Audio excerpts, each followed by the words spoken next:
Hello boss babes and bosses out there. So in this video, I'm going to share with you the roadmap on how to become a successful social media manager this 2022. This will be a part 2 siya. Kasi ang part 1 ito, I share there kung ano yung mga difference na mga gagawin if you are an engager, manager, or marketer. And I also share there some of my tasks, kung ano yung mga ginagawa ko sa mga clients ko kung hinire nila ako as an engager or marketer or manager. So I would highly recommend to check out this video first before you are going to proceed to this video kasi parang introduction, this one is a more detailed one. So mas makakagets ka kung napanood mo to. Okay? Ngayon ka lang nakita.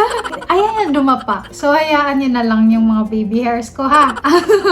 Let's proceed. Okay, so for the first thing that you really need to do if you want to become a social media manager is to do a research first. Get educated first. Baka nasa isip nyo ngayon, ano ba yung mga i-research ko suy? Let's say, merong 3 types of research kayong gagawin if you want to become a social media manager. Ang hirap kasing mag-build ng business or even just to go to work without you knowing kung ano talaga yung work na gagawin mo. Mas magiging effective ka sa work mo if alam mo yung goal mo, if alam mo yung responsibility mo on that specific project or work. So the first thing that you need to research is to know what is social media management and marketing is all about. Ano yung mga processes, ano yung mga dapat ginagawa, ano yung mga strategies na ini-implement nila sa mga clients nila. Basically, all about social media management and marketing. Dapat malaman mo talaga kung ano yung pinasok mo, ano yung mga gagawin, ano yung mga dapat i-implement mo or dapat hindi mo i-implement. Good thing, if naka-subscribe ka na sa channel ko, meaning you're already doing the first step. Charot lang!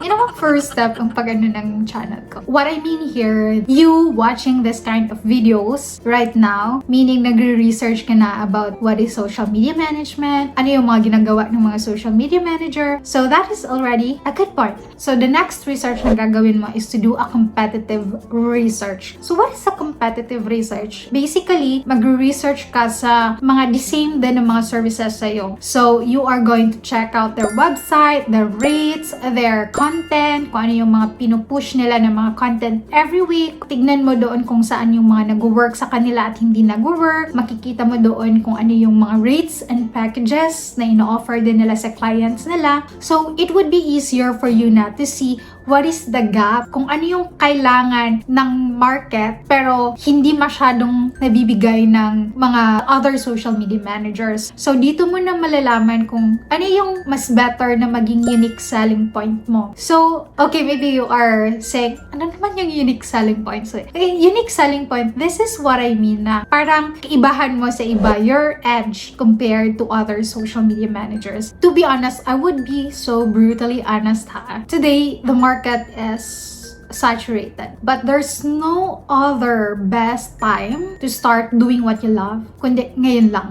Ngayon, today is the best start. So, in the coming years pa, mas magiging oversaturated siya. So, ngayon, it's better to start. It's better to start researching. It's better to start taking action na kung ano talaga yung gusto mong ma-achieve sa career mo when it comes to freelancing. Makikita mo during sa competitive research kung gaano na karami ang mga nag-go into this kind of niche, into this kind of service. So, ayun, wag kayong ma-overwhelm. Ang point lang here is to have a unique selling point na wala pa masyadong nag-i-implement. Maybe you're asking, example daw sa mga unique selling points eh. So, if you are a social media manager, there are a lot of parang other services pa that you can provide to your clients aside from social media management. Kasi mas maganda kasi talaga na may combo ka. So, maybe you are now confused, okay, ano kayang unique na service na pwede kong ibigay kay client aside from social media management? Na parang maging good combination siya as a social media manager. So, for example ha, aside from social media management, you also know how to integrate chatbot sa social media accounts ng client. So that would be a good unique selling point then. And other one is maybe you know how to do a Facebook ads. So that would be a great combi if you are a social media manager. Maybe you also know a little bit of SEO sa website. So that that would be a good combination as well. Or maybe you know how to video edit. That would be a good combination as a social media manager. Yung mga little bits of things na alam mo sa hindi naman siya pang social media manager but you know how to do that, that could be a good unique selling point for you. So the third thing that you need to research is the market research. Ito yung sinasabi ko sa inyo sa video na to, na first you have to have a target niche and a target client. So if you haven't watched that, watch this first because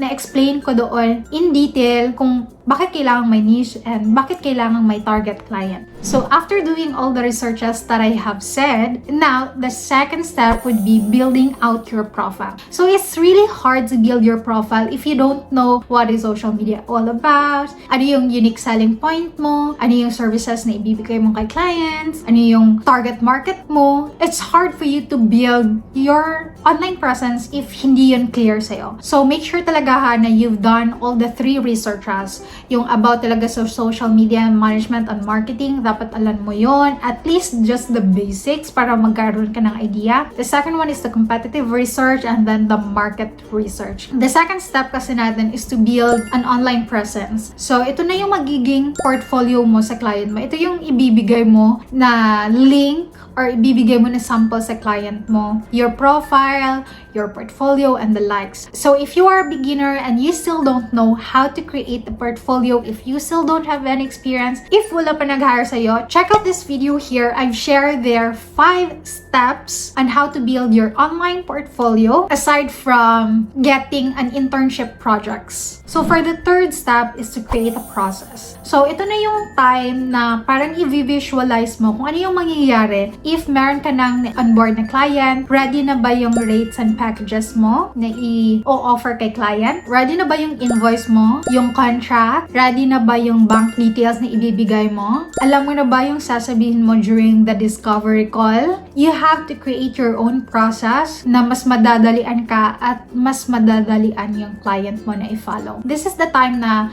i-layout mo kung ano yung mga ipang-send mo, ano yung i-ask mo ng mga details, ano yung kit na ibibigay mo if na-onboard mo na siya, when ka mag-invoice, paano ibibigay yung payment. So, pang one time lang kasi to. Pag na-prepare mo na siya, kahit kaninong client, ganito yung gagawin mo. So, it's just easier na lang. So, pang one time, big task siya, to be honest. Kasi pag once na-layout mo na siya, it's all done. I-implement mo na yan siya sa lahat ng client. And this is also the part na dapat mas maging patient ka sa self mo. Kasi hindi naman in just one time, big time, yung na-prepare mo is parang perfect na. In my journey ha, it's like from time to time, I'm revising my process. So, mas madali pala tong gawin. Kaysa sa nag-invoice pa ako dito, tapos nag-send pa ako dito, yung mga ganun. I'm always revising my flow and processes sa business. So, just be patient. Kung tingin mo, ay, sakit sa ulo tong ganito na process. So, the next time, change mo na naman yung ganun. I would like you to be so patient sa self mo while you are still learning. So, from time to time, you are always evolving. Don't be afraid. If meron kang need na i-change, just change it. If you feel like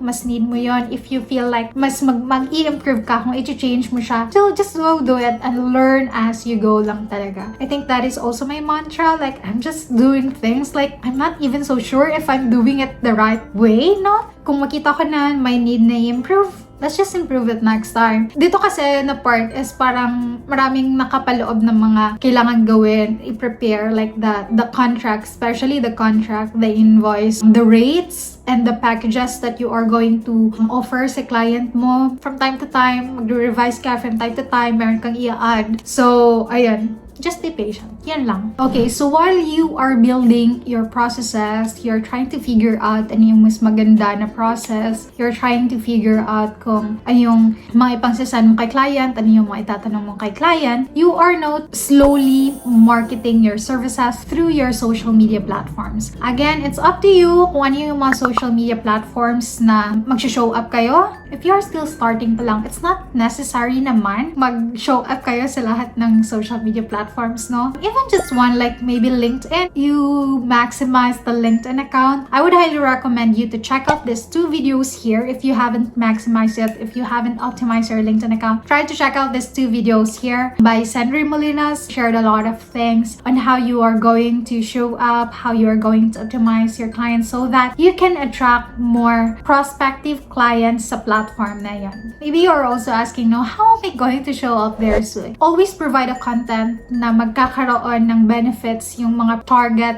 clients mo. So when they can see that you are an expert, there's something na makakapag-help sa business nila, there's really a big chance that they are going to message you and ask you to help them manage their social media accounts for their business. If you really want a super detailed advice kung anong yung mga content type na pwedeng ilagay sa social media accounts niyo for you to parang show up consistently, check out these videos here kasi I share there mga super detailed and what kind of content that you can share to your social media accounts para maka-attract kayo ng clients. When you are now marketing your business to other people, marami na yung mag-e-enquire, marami nang makakakita sa mga gawa mo, sa mga samples mo, sa mga content post mo. If meron ka nang naland na client, so the next step is to deliver your services to them. This is one thing na kailangan you keep in mind when you are doing projects sa clients mo. Always prioritize the goal of your client talaga. Make sure na meron kayong KPI na susundan. What I mean by KPI, basically yan lang yung measurement to see if you're doing good ba sa work na ginagawa mo, kung nakukuha mo ba yung engagement rates na gusto, and kung nakukuha mo ba yung the level of growth na ina-expect ni client, yung mga ganon. If hindi siya nakuha, you can always adjust your strategy and always remind your client that this is not real quick from 0 to 1 million kind of strategy. This is more on getting solid and true followers sa brand nila and hindi yung mga fake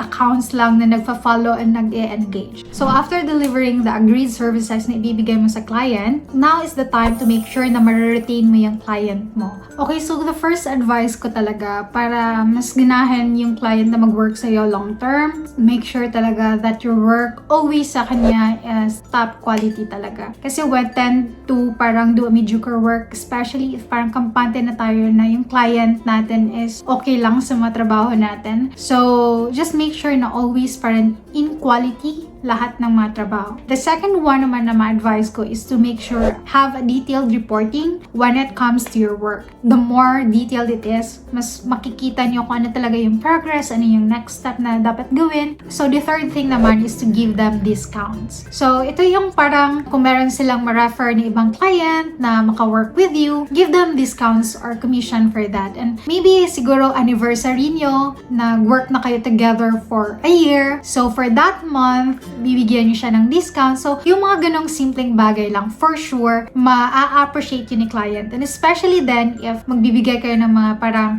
gift sa kanila, kahit mga virtual gift, yung mga cards for Starbucks na magkaroon sila ng discount sa Starbucks, or you will get them 1 cup of coffee sa Starbucks, yung mga ganon, those kind of little mga gifts lang, for sure, ma-appreciate yun nila. So, hopefully sa mga steps na shinare ko, hopefully nakatulong yun para mas naging clearer yung mind nyo kung ano talaga yung gagawin nyo if you want to become a successful social media manager this 2022. So, yeah, if yes, nakatulong siya, don't forget to subscribe to my channel here and don't forget to click the like button and comment below kung ano yung mga gusto niyo pang i-share ko when it comes to freelancing or social media management. So, before I'm going to end this video, I would like to flex the works of my boss babes and bosses who joined our 31-day social media posting challenge last October to November 2021. Check this out.